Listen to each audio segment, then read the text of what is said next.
Hello, darlings. Welcome back to Paradigm Shift with AyandaStood. I've missed you. How are you? I'm sending you all the love, the light, the joy, the pleasure, the ease, the compassion, the self-compassion. Be gentle on yourself. You're doing just fine. You're not behind. You're natural, like you are nature, okay?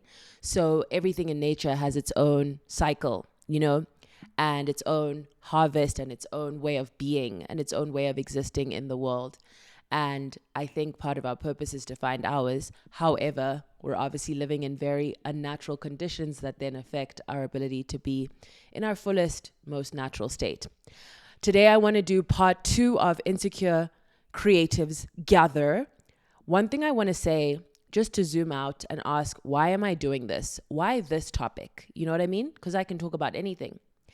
I believe in taking the experiences that I see myself having and I see other people in my life having and really sitting with those, journaling about them, literally staring at a tree and breathing. Oh, lovely. Being conscious of what I'm moving through and the words that I need to hear in response to that. And also, I love learning about creativity, especially from a spiritual, conscious lens. And so I really want to share that information with you because I really believe that you change the world by changing consciousness, and you change consciousness through people sharing theirs and sharing their art and sharing their perspective, whether that be poetry, writing, spoken word, photography, paintings, a video, like whatever that may be. I believe that a lot of change happens in many different ways. And one of the ways is through consciousness shifts. And I love the idea of us really living our lives in attunement with our creativity.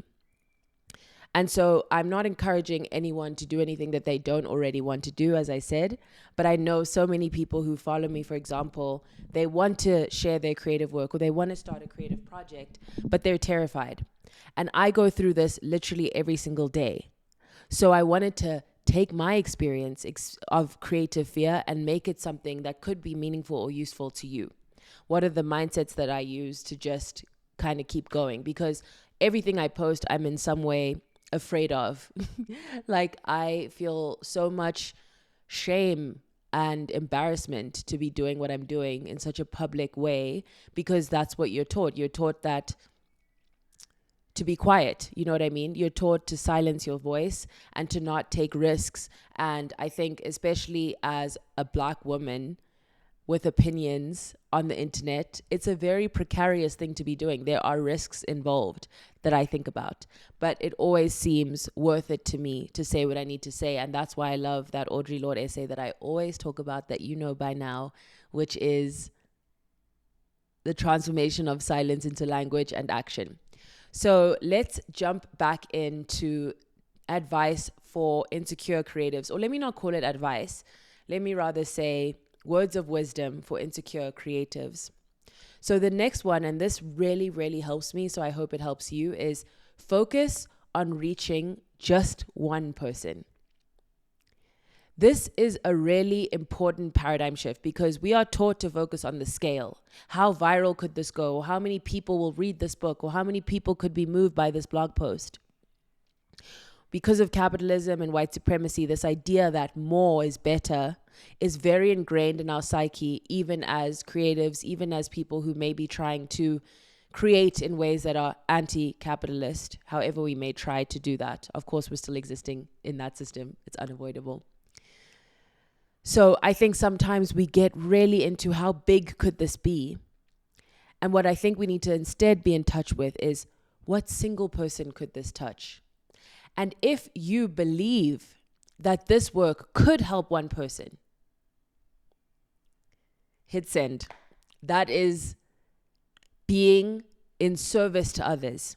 Is saying, if this could help one person in a world where so many people need help, who am I to keep this to myself? Let's say you have a day and you realize something and you're like, wow, that was such a powerful epiphany, such a powerful realization. This is a shift in my consciousness, in my being, in my spirit. And then you say, but no one will care.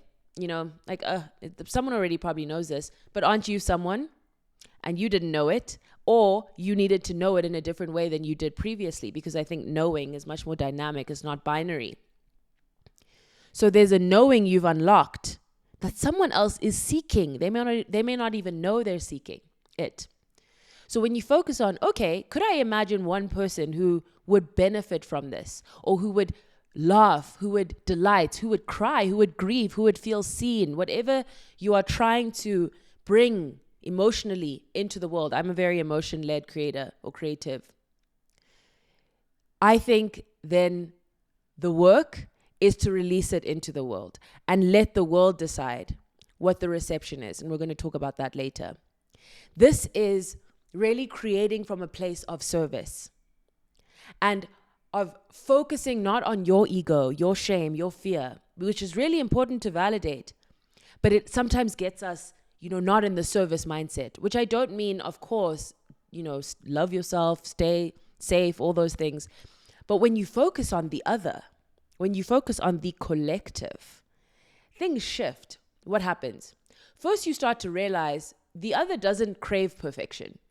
When you last saw a video where you like, wow, or like when you last saw a piece of art where you like, wow, I love this because it was perfect or because it moved me. I am always seeking to be moved. And I know that everything that's moved me, the creator can tell me what they think the flaws of that is, of that piece of art. But I mean, that's none of my business. You know what I mean? I'm trying to receive the art. They are creating the art. It's two different perspectives. There's a beautiful video by Simplifying Sam on this topic that I want to share now. Okay, listen to this. Love it. Incredible, phenomenal, sensational. So the mindset here is, if this could help one person, who am I not to share it? In a world that needs so much support, so much love, so much energy, so much feeling seen. Like if you're grieving, for example, and you're like, why did no one tell me this? You be someone. And even if that creation doesn't get the response that you are subconsciously craving, because you may focus on reaching one person but desire to reach many more, you'll still know your heart and your creativity were aligned. That you were coming from a spiritual that doesn't serve you, from a deeply loving place, a deeply serving place. And one thing that Jay Shetty always says, or has said in an interview, is that nature is always serving. And we are nature. I always say that as well. We are nature. So when you look at nature, what is it doing? Listen to this. I love Jay Shetty so much. Hello, everyone. Welcome back to On Purpose, the #1 health podcast in the world. I love him. Okay, this directly ties to the next piece of advice. That is something I tell myself every single day that I am creating on the internet. Whatever happens next, after you hit send, after you hit submit, is none of your business. This to me is a form of radical detachment. I really work on trying to not over-identify with the outcome, especially on an algorithm-driven platform. Because an algorithm, so much embedded in that. So much anti-blackness, so many weird, there's beauty standards. So even when my video goes viral, I'll never know why it went viral. You know what I mean? So much goes into what performs well on the internet. And it's none of my business. And if you are loving this vibe, this energy, you must read Rick Rubin's book, The Creative Actor Way of Being, because this is what he says. What he specifically says is, your work is to create things that you love. That's his whole thing. Make things you love. Make things you love. I think that's so powerful, beautiful, and succinct. That what if you just devoted your time to making things you love, and then whatever happens next, you can't control, and nor should you try to. People may love it. People may hate it. But the goal was you honored your consciousness, right? Which is your biggest, I don't want to say resource, canvas, no, like paint, actually. You know what I mean? is, to me, is your consciousness. It's everything you've experienced, every thought you've had, every dream, every book you've read, every book you've tried to read, every heartbreak and every falling in love and the loneliness and the pain, all of that collectively is your consciousness. And because we also have a collective consciousness that you are necessarily a deep part of, your consciousness is shaped in part by the collective consciousness, and the collective consciousness is your consciousness, let me take the passive voice away. Your consciousness, so because we're part of this collective, this ecosystem of being, the collective necessarily in part shapes your consciousness. So what you're aware of, what you are noticing is in part influenced the time you're living in, the culture you're living in, who you grew up around, all of those things, the collective consciousness. And also, your consciousness can help influence, shape. Your consciousness can help beautify, shape, enlighten, add to the collective consciousness. And I think that is what the role of artists is. It's really because they are so in their consciousness. They're so aware of their eye, for example. So let's say you're a photographer. You're so aware of what makes a beautiful or what makes a profound photo. That's your consciousness, that you're able to create and then take that photo. I heard a beautiful quote from a new friend of mine, and it's from, I think their name is Hansel Adams, and they say that a photo is not taken, it is created. Beautiful. I may be messing that up.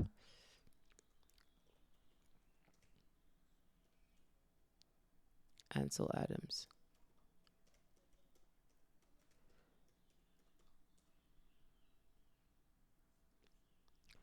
Ansel Adams. Yes. So I think that's a really beautiful example of how photographers can paint the world with their consciousness. You know what I mean? And whatever your art medium, what really is the medium is also your consciousness. That is the way that you are transmuting your experience and alchemizing it and making it meaningful to someone else. So if you honor that, then whatever happens next, it's beyond even your concern. Let me talk about how this affects me. So I am a TikTok creator, as you know that. And I really try to not focus on how many views did this get? How many likes did this get? How many comments did this get? How many followers do I have? I try, of course, it's so there that it's impossible to fully ignore. So this is an attempt, but I think just the attempt says a lot and is worthy of my effort. Because I want to create from a place of spirit, right? Of this came from me. This was important to me. If I create from what do people want from me? It's a completely different relationship to art and to creation. Because I also don't want to undermine what I'm trying to do by making it about likes and follows. Whenever someone says to me, how many followers you have? I'm always like, you don't understand what I'm trying to do. And that's okay. I think to myself this. Because you can't measure the impact you're having in numbers. It's the colonizer and the capitalist obsession with numbers and with measurement. The quantification of everything. We are in the age of quantification.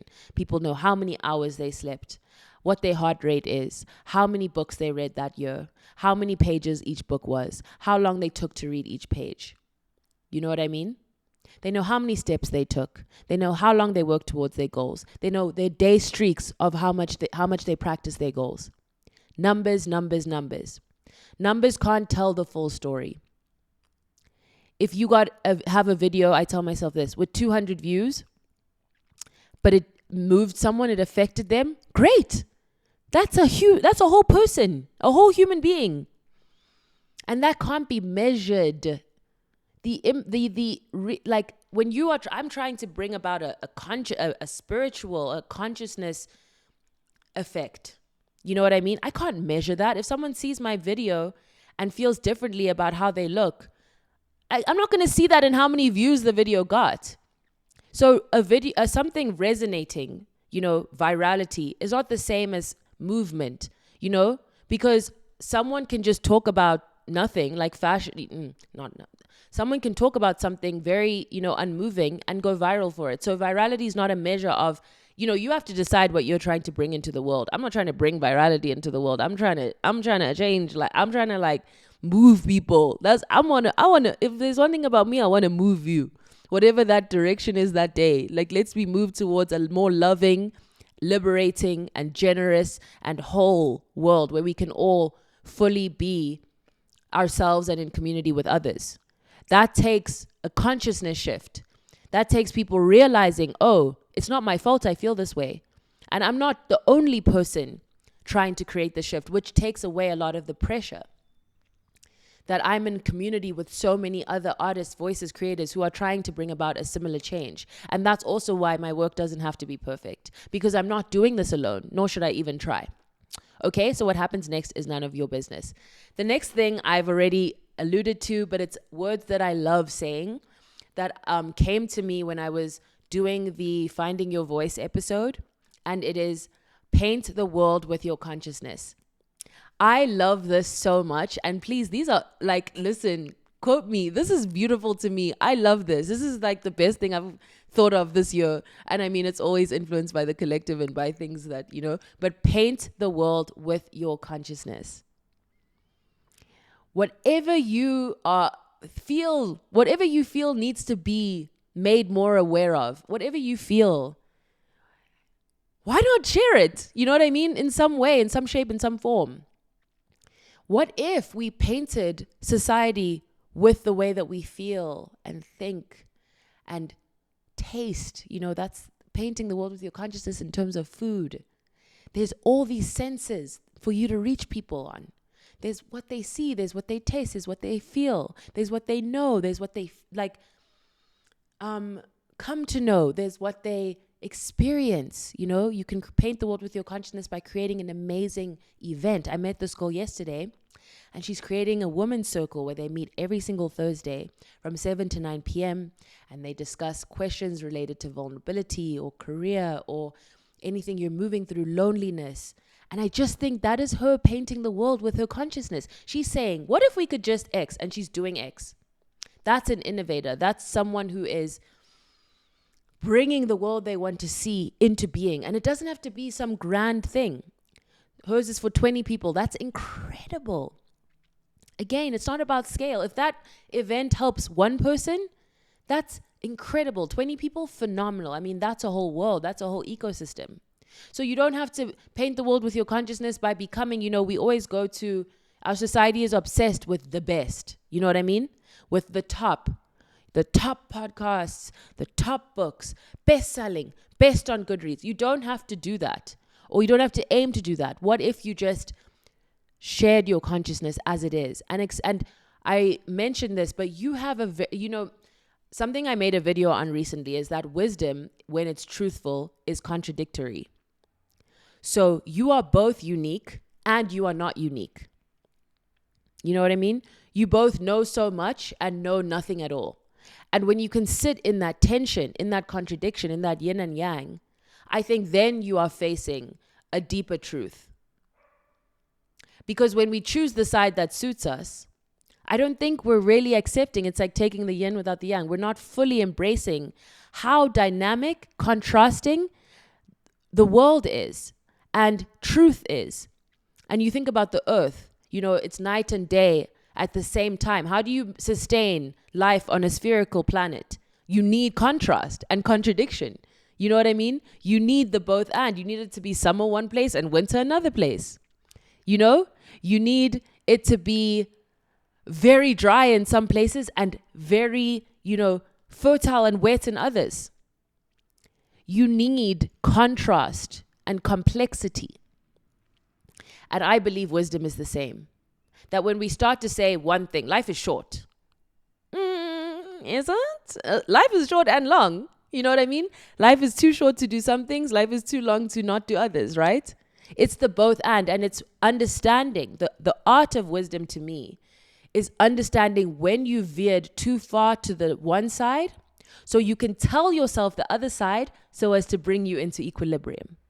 So if you are someone who moves through the world thinking, I'm just like everyone else and I have nothing to share. If you are someone who moves through the world thinking,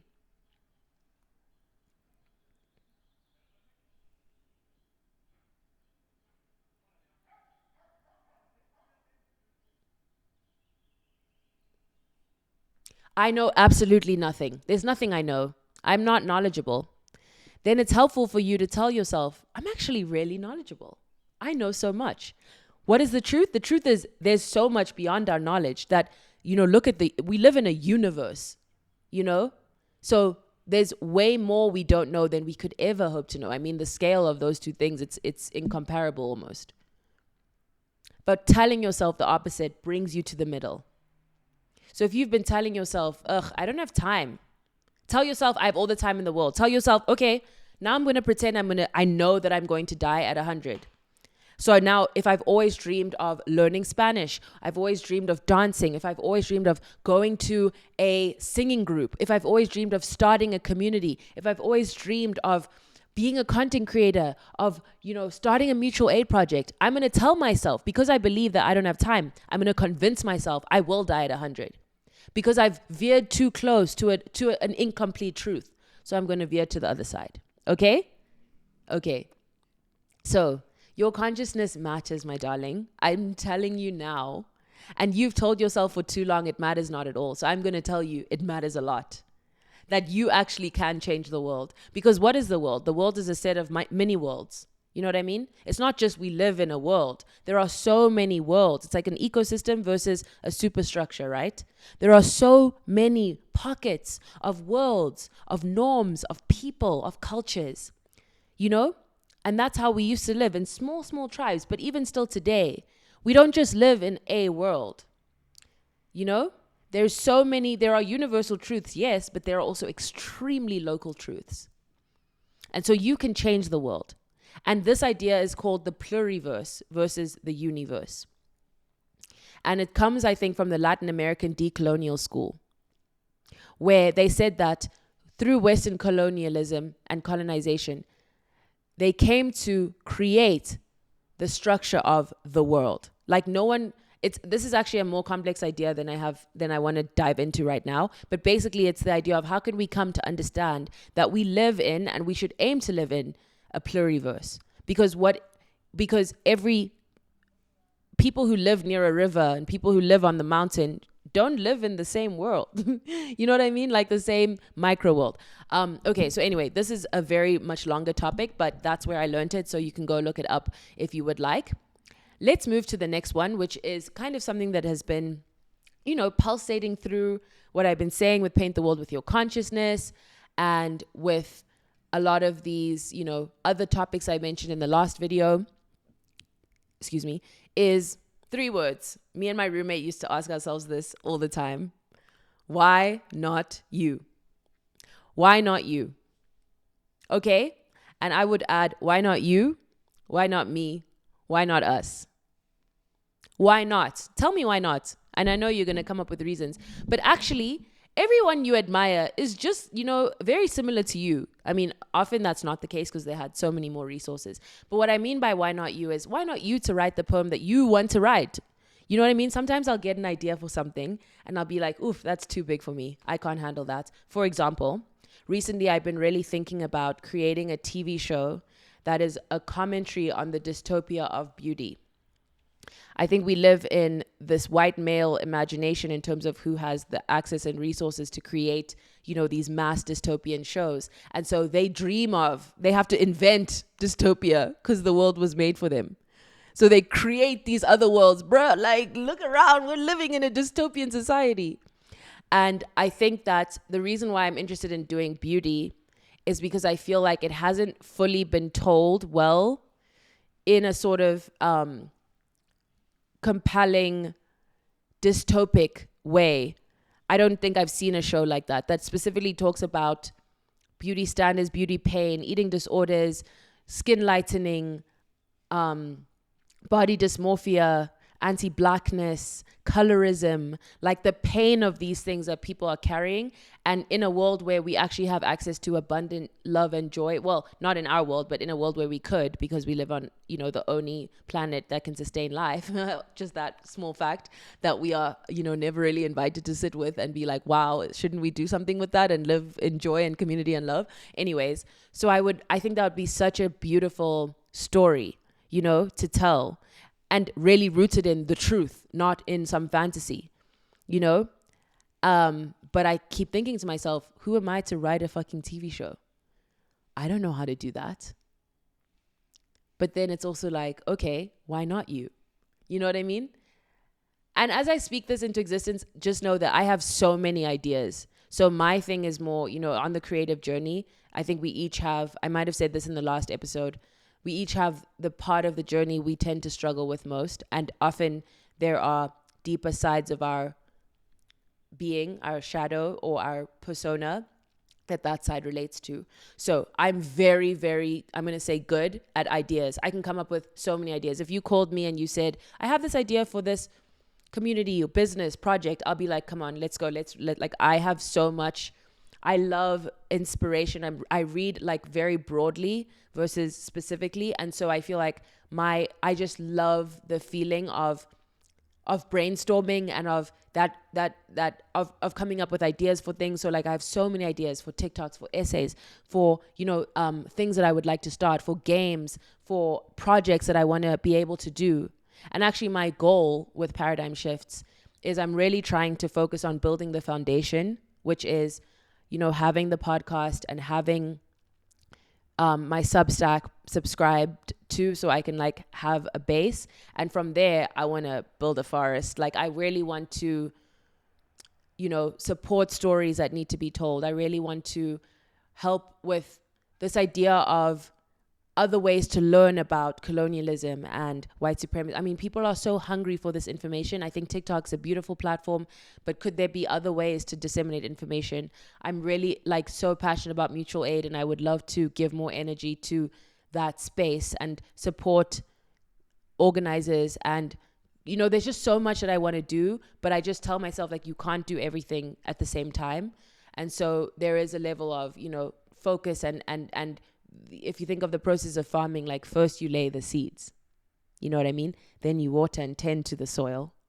Then you reap the harvest. And I don't mean by that, but I mean something that can bring more love, light, community into the lives of others. Oh, another dream I have is of building spaces for community. And on that point, on Sunday, literally this Sunday, I'm having my first Showing Up Together session, which is going to be on Google Meets at 11 a.m. to 2 p.m. Eastern time. And it's going to be a chance to get on a video call. You can be off video or on. Say hi if you want to, and do something that you've been meaning to show up for, that you have been avoiding. Coming from me, an avoidant. Okay, so I would love to see you there. The details will be in the show notes. So why not you, my darling? Why not you? If you have a dream, if you have and I really mean a spiritual dream. It doesn't have to be, I don't mean like if you dream of, success no, that's not what I mean at all. I dream of dancing. You know what I mean? It's not, and I don't dream of dancing in front of others. I just dream of a certain freedom, in my body, in my movement that I don't currently fully have access to. Like I love dancing, but I still feel a level of self-consciousness, and I dream of never feeling self-conscious when I dance and only feeling free. You know what I mean? So why not me to experience that? Why not me then to understand, okay, if that's the end goal, for one of my end goals, then what do I need to do to get there? And I really try to draw this fine balance between productivity culture and moving from a place of this is spiritually, creatively, deeply, consciously meaningful to me, and therefore I am going to embark on this journey, versus this will make me worthy, lovable, this will make me admired, this will make me money. And I'm not saying, of course, like we live in a society where I'm not saying if you do have dreams based on those things, you are like, yes, we all do. But I'm trying to not speak to that side of us because I think there's so much content out there that does exactly that. So you don't need my voice to tell you about that at all. So when I say, why not you, why not me, why not us, we're on this journey together, facing ideas that we're scared of, yet where did they come from?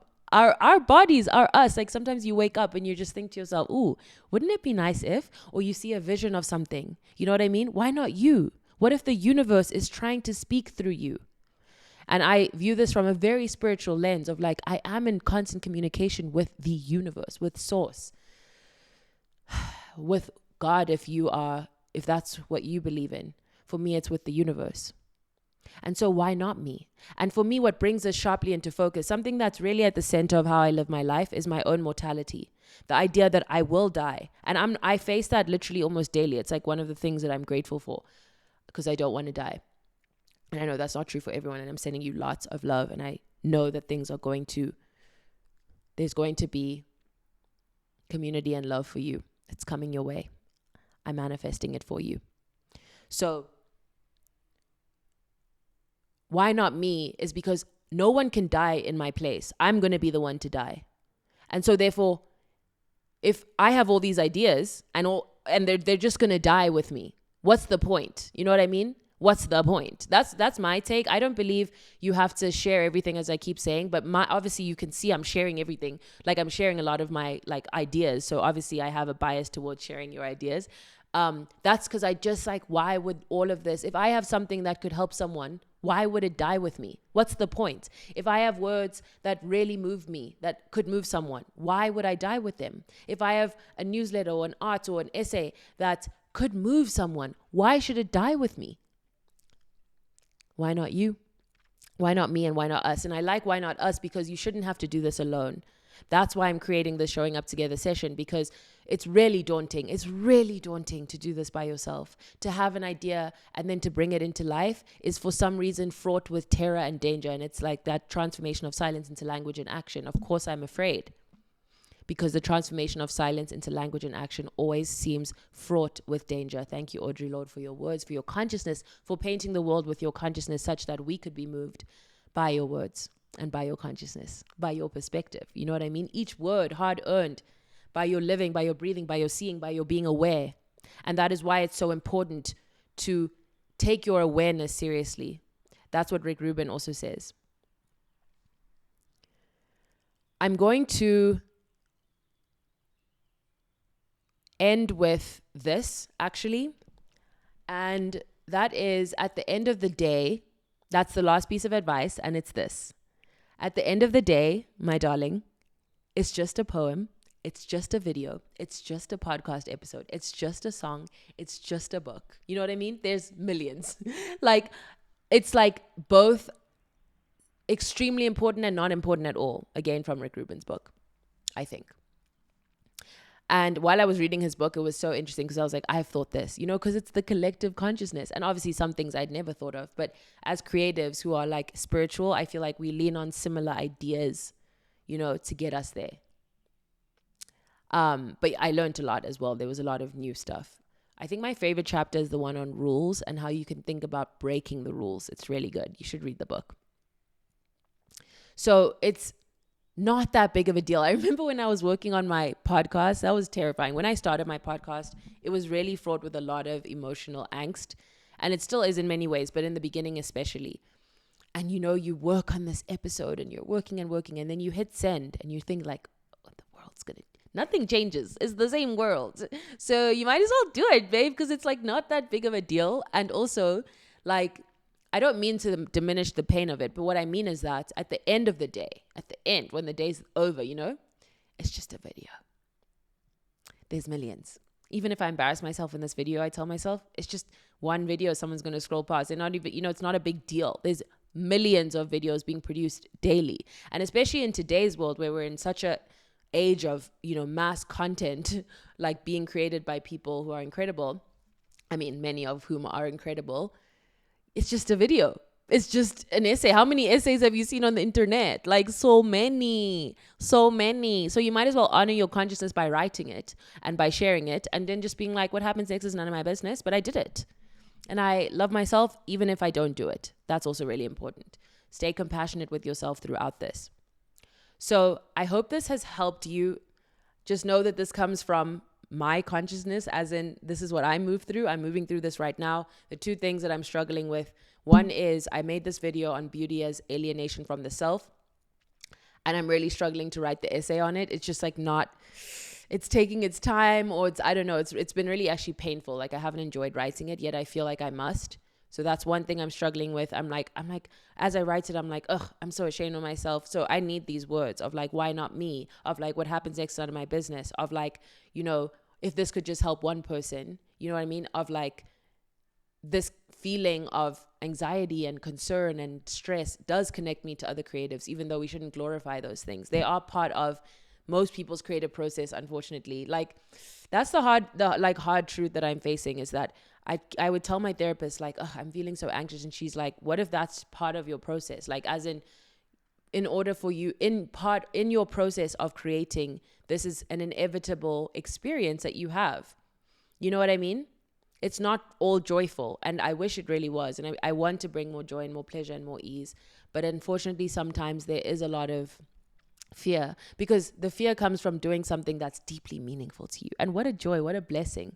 And what I love on this paradigm shift is, I think I learned this on Jay Shetty's podcast, and I think Big Sean said it, is it's not I have to do this. It's I get to do this. I tell myself I could lose my voice one day. I could have vocal cancer. So I get to create. I get to share my voice. I could have some sort of injury that makes me unable to create in this way. Or I could, just the idea that I have the time and the energy and the space, it's I get to do this. And that's really why, like, please, if you support me, join my Substack, join that, so that I can keep getting to do this, because I'm really trying to build this into something I can live off of and be sustainably living off of. So I just appreciate you so much for being here, and I love you, and I'm sending you so much love. I hope this helped you. Send it to anyone who it could support. Remember that on Sunday from 11 a.m. to 2 p.m. EST, Eastern Standard Time, I'm having the showing up together session where we're going to come together and face something we've been avoiding, like basically a working session. So I'm going to be responding to texts I've been literally so behind on. Other people may be editing something or writing something or working on something. And so that's the goal for the session. I don't even mind if just one person joins, that's great. I've been terrified to do this because it's, daunting to just like get on a call with people you don't know yet and meet them. But I feel like on the other side of fear and embarrassment lies the life that we truly actually more authentically want to live, and that we can be in more service to others. And when you're serving others, often there is embarrassment involved. Even the practice, the idea of service, there's a level of surrendering your ego in service of the other. And so that's what I try to do in my work and in my art. I'm sending you so much love. You are divine. You are sublime. You have nothing to prove. You know what I mean? This is not about proving anything to anyone.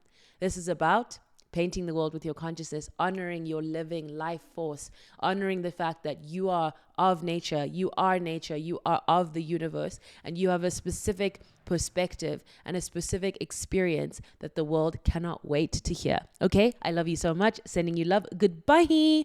And if you would be so kind as to leave a 5-star rating on Spotify and Apple, I would really, really appreciate it, because it will help people find the podcast and help people reach me and find the podcast. And also, this is my little creative dream, so you're helping me bring it to life. I love you so much. I'm sending you love, and have a beautiful, beautiful day. Okay? Love you. Bye.